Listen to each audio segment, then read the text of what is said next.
Hi, everyone. Thank you for joining the Parent Education and Support Group meeting on Zoom today. We meet virtually throughout the school year to learn about the programs and resources that are available in our community. After the presentation, we're going to have an opportunity to share our joys and challenges as parents and learn from each other as a support group. My name is Carrie Axtell. I'm the Advocacy and Youth Programs Director here at the ARC of Fort Bend County. The ARC is a nonprofit organization. We were established in 1968 for people with intellectual and developmental disabilities, also known as IDD. And we ensure opportunities for people with IDD and their families to maximize their quality of life within our community. We do that through our grassroots advocacy, parent training, and hosting a variety of engaging social and recreational programs. We're also home to the largest Special Olympics delegation for adults here in the region. We offer 10 different sports, and we have over 130 athletes, which is a lot of fun. So we'd love for you to come out, and if you'd like to learn more about us, you can visit our website at arcoffortbend.org, or also check out our Instagram and Facebook page, social media. We're active on that. And then you can also reach out to me if you'd like. I've put my contact information here in the chat box. If you have any questions during the presentation, you can feel free to unmute yourself and ask, or if you're a little shy and you want to type them in the chat box, I'd be happy to share them with our presenter as they come through. But this month, we're very pleased to welcome Dr. Tara Torres, who is a professor with the University of St. Thomas, and she's here to talk about the Associate of Applied Science in Pragmatic Studies. So thank you for being here, Dr. Torres. Yeah, okay. Can you hear me? Yes, ma'am, sure can. All right. So my name is Tara Torres, and I am a special educator by trade. I've been doing that since 2000 or 2001. And I'm also an educational diagnostician, work in public schools, private schools. In both roles, I still have active contracts. I handle legal cases, advocacy type things, law and ethics, and I'm still very active contracting in school districts on all of those fronts. What I noticed in my practice over the years is that there are no options, really no options, in terms of post-secondary options for students that learn differently or that do life differently. So if you have severe and profound disabilities or disabling conditions that require more support, there's lots of options when you finish high school. You can go into, CBVI programs, you can go into VAST at HCC, you can go Aggie Achieve as a certificate program. There's lots of them. And they provide job training and those kinds of skills, and they're very good and rich programs. If you are a more traditional learner, then you may opt to go to college, and you go to college and you get accommodations. Accommodations in college are very different than they are through 12th grade. There are things like note-taking assistance or extra time on a test or taking a test in a quiet environment. But there's really nothing in terms of curricular adaptations or curricular modifications for students that are kind of stuck in the middle. We call them tweeners, meaning that they're stuck between worlds. They are capable students, they're intelligent, they can read, they can write, they can do math, and they just do it differently. They need the information presented differently. They're going to manifest what they know differently. But that doesn't make it less valid. In my experience, it means that we should be meeting them where they're at, as opposed to forcing them to fit into a box that we've predetermined for them. So in 2021, I launched a program called it's an Associates of Applied Science and Pragmatic Studies at University of St. Thomas, and it's a 2-year college degree program. It's fully accredited. So again, as you're searching for options for your kids or your students, to make sure that you're always looking for things that are accredited, so it's worth the paper it's printed on. But it's a fully accredited college degree program. And at the end of that program, they do an internship. And the idea there was that our students that don't have any options, because we're still the only one in the country, students that don't have any options for college now have an option, and they can finish a college degree, and then they have work experience, and they can launch and do whatever they're going to do as adults. And I'll tell you about that program in a second. What we found, though, when we launched that was that we had a lot of kids, way more than we thought. We thought we might have 10 or 11% of the students that would want to do a bachelor's degree, we ended up with 90 to 92% of the students that want to do a Wow. bachelor's degree. Mhm. So in 2023, I added a bachelor's degree onto that. It's an extra 2 years, so it's still a 4-year program overall, and it's a bachelor's in social innovation and human service. The coursework in both programs is very different than the traditional coursework. We use what's called Universal Design for Learning, which you guys might be familiar with, but if you're not, the idea with Universal Design for Learning, or UDL, is that you can teach anybody anything if you just give them access. And people are going to manifest what they know in different ways, and we've got to be able to meet people where they're at so that we learn from each other, as opposed to requiring people to fit into some predetermined box that I've established. And it's kind of the opposite of the banking system. So in a UDL pedagogy, I'm the professor, and I have 12 students. We don't have any classes bigger than 12. So there's 13 of us in that learning environment, and all 13 of us have value, and we're all bringing different things to the table. And we all know something about the content, but we're going to navigate that learning together. Some students are going to be very good at writing papers, and so they're going to write to their heart's content. Other students are not going to want to write an 8-page research paper, and instead they're going to want to, they're going to do a PowerPoint or a TikTok video, or they're going to create a stream on YouTube, or they're going to do an art piece, or create a song. So there's other ways to manifest what we know besides just writing an 8-page paper or taking a test that's multiple choice or something like this.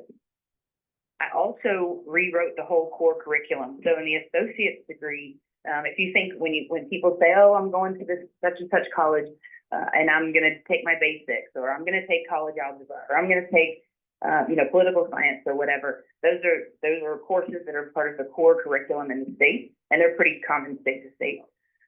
So what I did, sorry. No worries.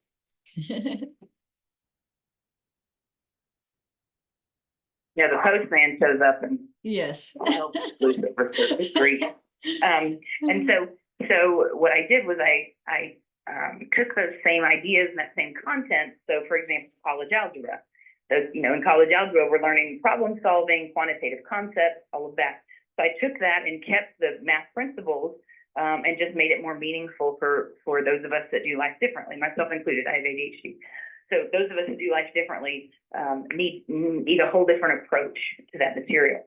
So instead of solving linear equations or working with geometric proofs or something, the math courses, and they take two in our program, the math courses they take require them to manage their budget, to file taxes. We use Dave Ramsey's curriculum, so we talk about credit. They manage hedge funds, they play the stock market, they have to plan a vacation, they have to buy car insurance and health insurance and life insurance if they need it, et cetera. And so the idea is still there with math, but we're not dealing with the algebraic stuff, because it's, I guess, unless you're an engineer, my brother's an engineer, and so he has a whole different perception of what math is. But for our students, that kind of math is not meaningful and has not much place. So we just rewrote the curriculum as opposed to trying to adapt it, if that makes sense. Okay. The bachelor's degree it's the same way. It's 18 courses extra, it's 22 courses for the associates, 18 for the bachelor's.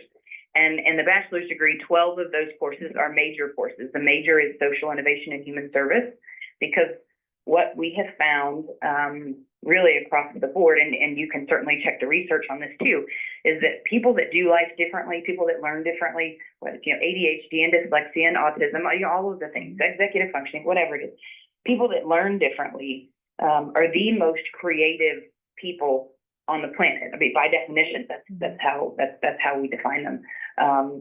And I mean, if you look back at all of the inventions in the past, all of the social movements, all of the treaties, anything that has moved society along, it always always, and you can fact check it, always comes back to someone who did life differently.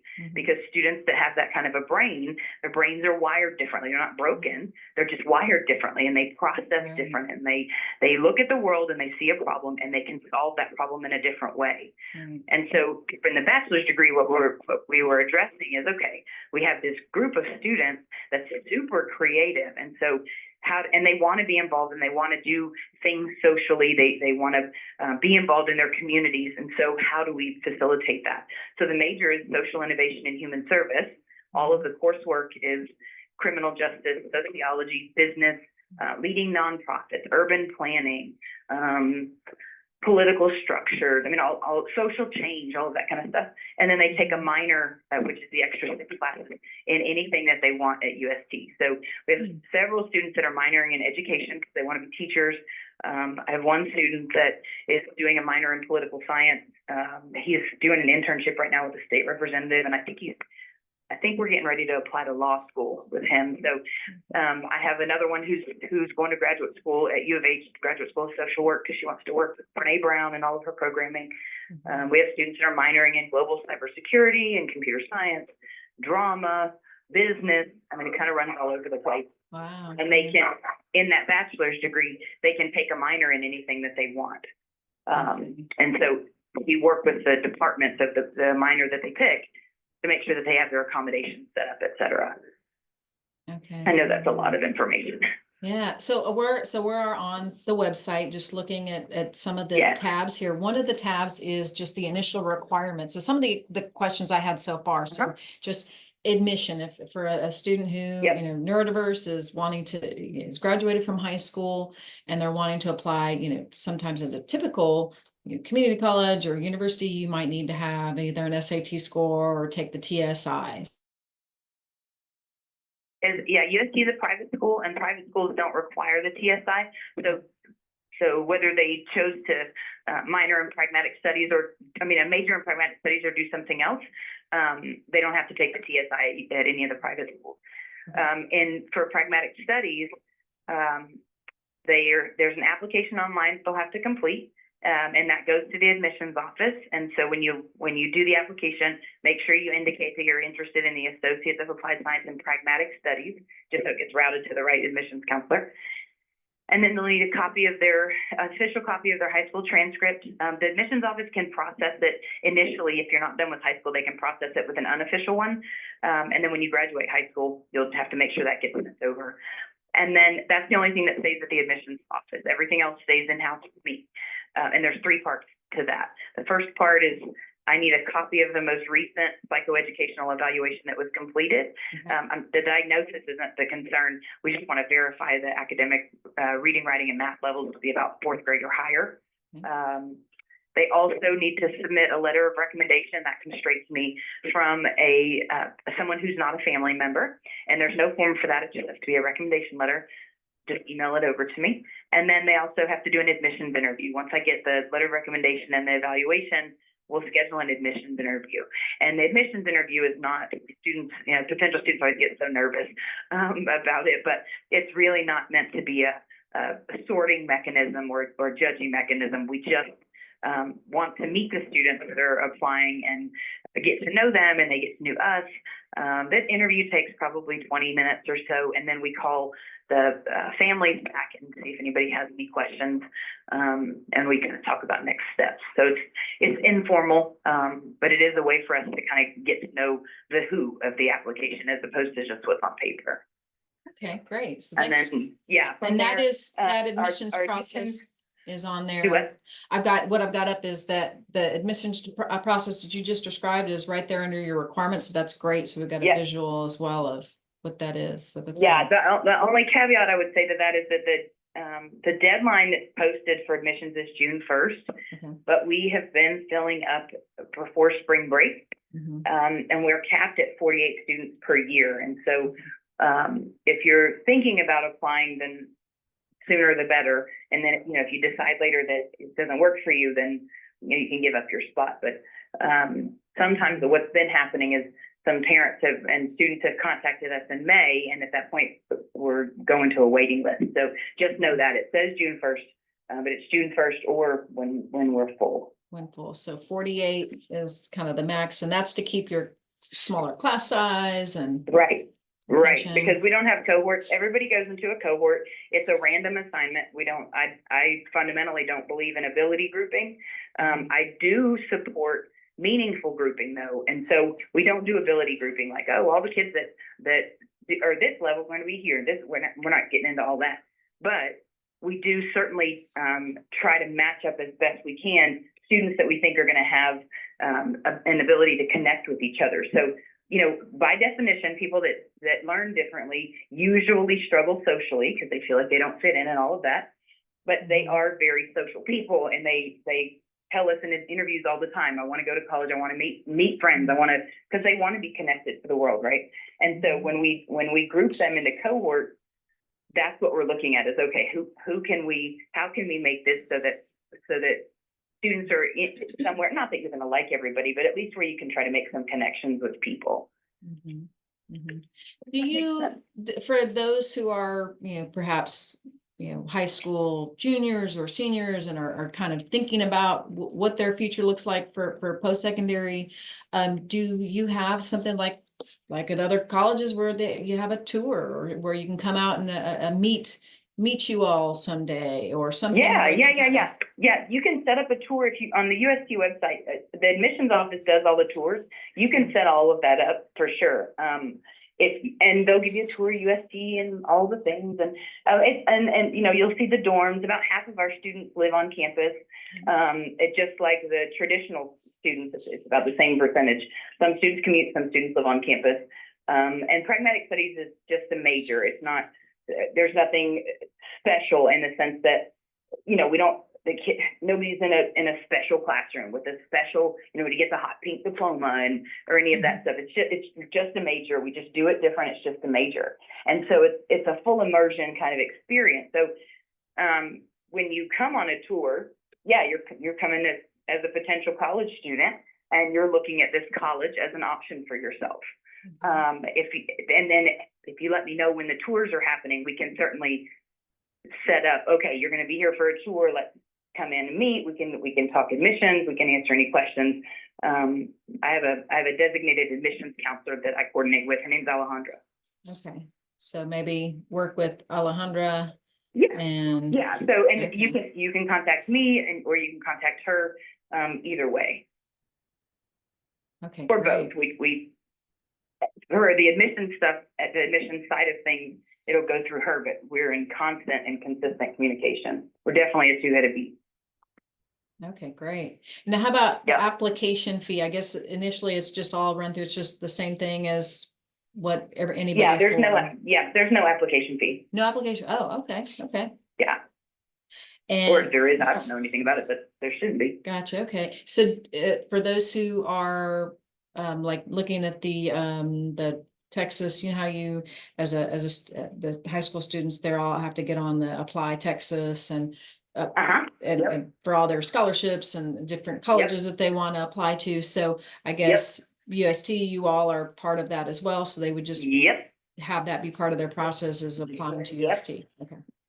Yeah, and they'll also need to fill out a FAFSA. Even if they're not seeking any kind of financial aid, fill it out anyway, because it used to be, I don't know how old you guys are. I'm barely 17, but it used to be that when you were applying for scholarships back when I was in college, you did a FAFSA and it was on paper. There was no online thing. And then you had to write an essay for this scholarship and for that scholarship. And, you know, you ended up having all of these things kind of rotating through. And now the way that the institutions do it, not just UST, but the way the institutions do it to award institutional scholarship money and financial aid is through that FAFSA. So even if you're not thinking, you know, I'm not going to qualify for a Pell Grant, or I'm not going to qualify for this, but I don't want loans, do the FAFSA anyway, because scholarship money comes through that application. Okay. So yeah, and I know as high school seniors now, I think they pretty much require that as a graduating criteria. Good. That's brand new, I think last school year. I happen to have high school senior last school year, so I know that was all new and they had to do it unless they waived it. And for those who weren't continuing on in some type of continuing education, then you could waive the, you know, completing a FAFSA, but for if you're going to go post-secondary, everybody completed a FAFSA. That is great, because that's, like you said, the scholarships are tied to that, and you want to know about that. Yeah, and the other thing is Texas Workforce Commission. I hope that you guys are have your families connected with them. But the Texas Yes. Workforce Commission pays a portion of the tuition. Okay, that's awesome. Yeah. And so yeah, if they don't have, if anyone is listening or on the call, if you don't have a case with them, then please, I would get a case today, because they are notoriously slow. Yes. Unfortunately. So you can, get a case with them today. And they support, I mean, it's like any other government institution, I guess, right? It kind of depends on who you get assigned, who picks up the call when you call, et cetera. But we have lots of people at UST. Matter of fact, I think all of my students have help from TWC, and it's not need-based. And so if you're running into any issues, like I've had, parents say, oh my gosh, we live 47 miles from campus, and Texas Workforce won't pay unless you're 50 miles away. Like who's going to drive 47 miles twice a day? Wow. So I have a form letter that I wrote that, they've got to be living on campus, blah, blah, blah. And then TWC supports that too. So there's lots of money there that's available. They approached us offering the money. We didn't ask for them. And actually TWC told us that there's hundreds of thousands of dollars that's sent back every December because it's not used. Yeah. So you want to utilize that. I would certainly make sure even your families that think, if you have families that think that they're not eligible, or, I make too much money or whatever, get a case with them anyway, because, they pay at least $6,000 a year for tuition. Yes. So that's the other part that I am on the tab that says cost and financial aid, and it says tuition for the program is 300 at today's date, anyways, on it's September 12th, 2024. So if this is viewed later on, you will need to, look at what the current credit hour is. But the cost per credit hour as we are at this recording is $393 per credit hour. So that is something that you're saying that if working through Texas Workforce Commission, because you are an accredited degree program, that you would then have your child contact Texas Workforce and have this be part of their post-secondary program to help them through Texas Workforce Commission and get the tuition portion paid. Right. And Texas Workforce, that's not just USC. Texas Workforce does that with all colleges. So even if you decided you wanted to try HCC or I don't know, U of H or whatever, get a case with Texas Workforce Commission, the Vocational Rehab Services Department, because they pay for part of the tuition no matter where you go. It's not just USC. Okay, very good. So I've got a couple great questions coming in. Let me turn to our chat now. One of the chats questions or comments was actually that they've already been checking into the program. They're very excited about the fact that I guess there is a showcase Saturday on October the 26th in 2024. And the question is that showcase part of, are you all, or would your program be featured as part of that showcase? And would they be able to meet you at that event? On the 26th, that showcase is a general UST event. It showcases all programs. So we'll have, I don't know that I'll be there, but we'll have Alejandra from admissions, my partner in crime, will certainly be there. And it just know that will showcase all UST has to offer. That's not specific to pragmatic studies. That is a more general, here is the university as a whole and what we offer, not just pragmatic studies. Right. Okay. That's right. Okay. That's very right. Good. So all students are welcome. I guess the follow-up question was, is it okay if you are interested in pragmatic studies that you attend that event? So it sounds like the answer is yes. Yeah. Oh, yes, absolutely. Okay. So absolutely. Okay. And you should, because it is remember, it's just a major. So it's a full inclusion thing. So, if you're a student at USC, you're a student at UST. Okay. There's no differences there. You have access to everything that's there. You can do everything that's there. You take classes in the same buildings as everybody else. It's full immersion, full inclusion. We just do it different. The way we present is different. The way we teach is different. The way we learn is different. We have a different core curriculum, but everything else is the same. Okay, so I have a couple more questions. Yep. One, as I happen to be I'm on the portion of the website where it took us to the associate the Pragmatic Studies tab, where it goes into more detail about the Universal Design for Learning and the associate degree requirements, and it shows like a sample for what the first semester entails, that you take computer applications of communication in the workplace, nutrition, health, and fitness. So that's kind of what I'm showing on the screen right now. First semester, second semester, third semester. So it really, so for the associate's degree portion, every course that is taken is, you have it right here. You know what the degree requirement, what courses you would be taking Yep. through the entire And semester. There's no picking yes, it. and we handle all the enrollment, so students don't have to register themselves. Okay. You don't have to wait for your window to be open or any of that. We enroll students. I'm the advisor for all of that, and so I make sure they're all enrolled, et cetera. The courses are, if you look on the degree plan, there's one called Academic Strategies, and that course is a full semester course. It meets for an hour and a half twice a week. That's a course that's manned by a learning therapist, a certified learning therapist. And that course is where they're required to take that for the first year. It's an optional for subsequent years, but a lot of students stay in it. But that's the learning support class. So that the learning therapist has a copy of all the syllabi, knows when everything is due, has all the rubrics, and that person, that's kind of their executive functioning coach, their school mom, kind of all the things.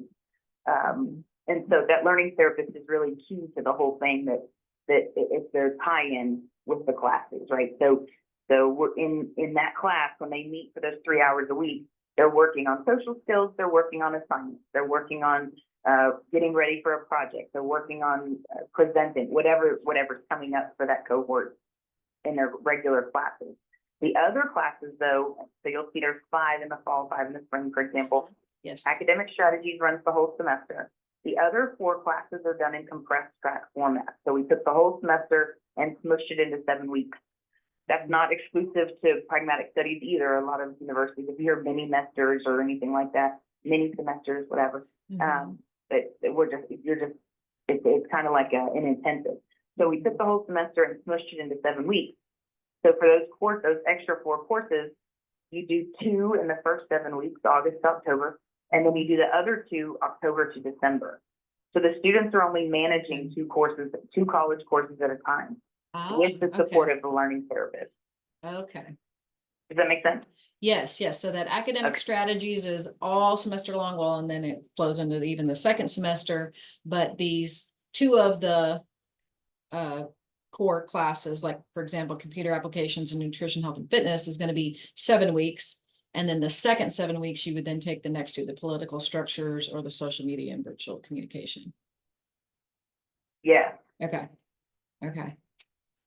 Very good. So like you said, then you're only really focusing on the 2 courses at any one time during the semester. And then you still have that academic strategy that's kind of helps supporting you all along throughout. Right. Okay. Right. And the learning therapist that you start with is the learning therapist you finish with. So that person will be with you all the way through the associate's degree, the whole 2 years. And if you stay for the bachelor's, you'll keep that same cadence. Because we have that option for academic studies in the bachelor's too, if you want it. Okay. And you still have, students can still go to tutoring and all of those support things that are there at USC. But the learning therapist and the academic strategies is really kind of paramount to the whole thing. Okay. So that third semester, I notice, is only 2 courses. Is that the summer? Yes, that's in the summer. It's only the month of June, and it's a 5-week semester. Okay, so that's third semester. So it starts right around Memorial Day, and it'll go till the end of June. Okay. And then 4th and 5th semester, is that the same kind of setup where you have 2 courses that are 7 weeks and then the other 2 courses that are 7 weeks? So you really only have 2 courses at any one time throughout the whole semester? Yeah. Okay, similar format. Yep. And then the second summer, we switched some things around. So the second summer is the internship, and that's it. Okay, and that's that experiential learning and the internship to career portfolio. No, we switched it around. So Oh, you did? now, I need to change the degree plan online actually. So in Okay. the first fall semester, we moved some things, and then moved experiential learning 1 and 2 around so that Okay. the second summer, the last semester for the associates, they will do the internship, both internship courses. Okay, I see. Very good. All right. Well, great. Thanks for that. We did kind of a deep dive, but I think there's the visual really helps too on what's online. And so the other, we have one more question, then we'll wrap it up. But and then of course invite everybody to contact you about if they are wanting to know more about the program. So the other question is, so after completing the Pragmatic Studies program, what is there any assistance or help getting a job? Because of course the hope is you getting this degree program, you have an accredited degree. Since they learn differently, what kind of supports are available to them to step to the job or to the career field next? We have a career services office at UST, just it's like a traditional career services office that you have at a college. And we have a designated career services person that helps with that. Okay, for just the Pragmatic Studies Yep. graduates? Yep. And we have a lot of business partners, et cetera, in terms of employment. And so we have a designated career services person that helps with that, but it's also kind of an all hands on deck thing. Pragmatic Studies is pretty tight. I know all of the kids personally. I know their families personally. We spend a lot of time together outside of school. And so it's certainly not a big school, big idea, get lost in the crowd thing. Okay. All right. Very good. And if we were to share, what contact information would you share with families, either phone number or email, or what would be for their further information? Who would you like them to contact? I'm the contact for that. Just send them my way. Okay. And then what is it, do you prefer email or? Either is good. My cell phone and texting is fine too. You can call or text anytime. I keep funky hours. So evenings and weekends, whatever. But my cell phone is fine. Texting is fine too. 713-899-0690. Okay. And then my email is Torres, TORREST at St. Tom, STTHOM.edu. Okay, well, good. Well, thank you so much, Dr. Torres. We appreciate this information, and everybody. Thanks for letting me do this, for sure. Did anybody else have any questions? I know it's a lot of information, so if you need to let it marinate for a while and get back to me, that's fine too. Awesome, will do. Well, thank you so much. We appreciate it again. Oh, I do have a question about the transportation. I didn't hear Transportation, yes, there is a, go ahead. you said something about 48-mile bow-wave or something. I didn't catch that earlier. So I think what Dr. Torres was saying is that for Texas Workforce Commission to pay for a portion of it, like there was somebody who lived just inside the 50-mile limit. Is that right, Dr. Torres? And then yeah, and that 50-mile limit, that a couple of people were told that, and I don't know for sure if that's it, but it was just an example that someone was told that, and so we came up with a workaround for that.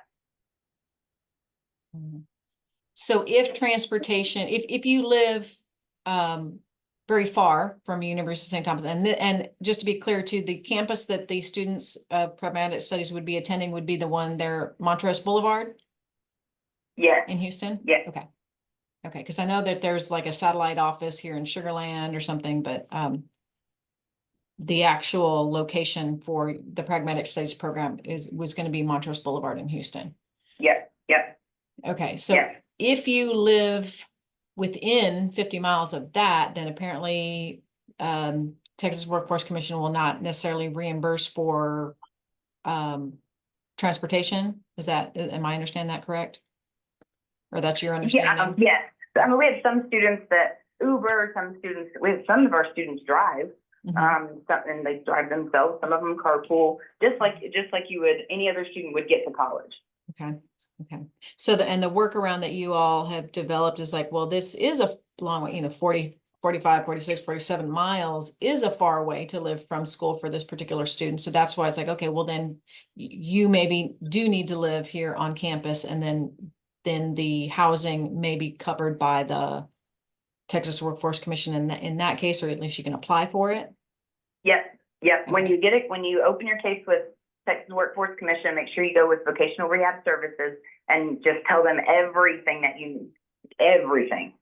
If you need Starbucks for breakfast, then say that too. And then when they, if they come back and say, well, what about this and what about this? If you run into any struggles, then let me know, or I can route you around, because we had parents run into different kinds of things, and then we found some workarounds for most of it. Okay, that's great advice. Great question. Yep. Great question. All right. Well, thank you all so much. Thank you, Dr. Torres, for presenting, and thank you all for participating in this. It's a great program. We're so glad that, and lucky that we have it so close to us. Yeah, no kidding. Yes, if you want to come check it out, even if you don't have a student that's ready for it right now, maybe they're a little younger, still in high school, you can come hang out. We do lots of class visits. There's a ton of events that we do on campus, so you can get as involved as you want, as early as you want. All right. Thank you so much.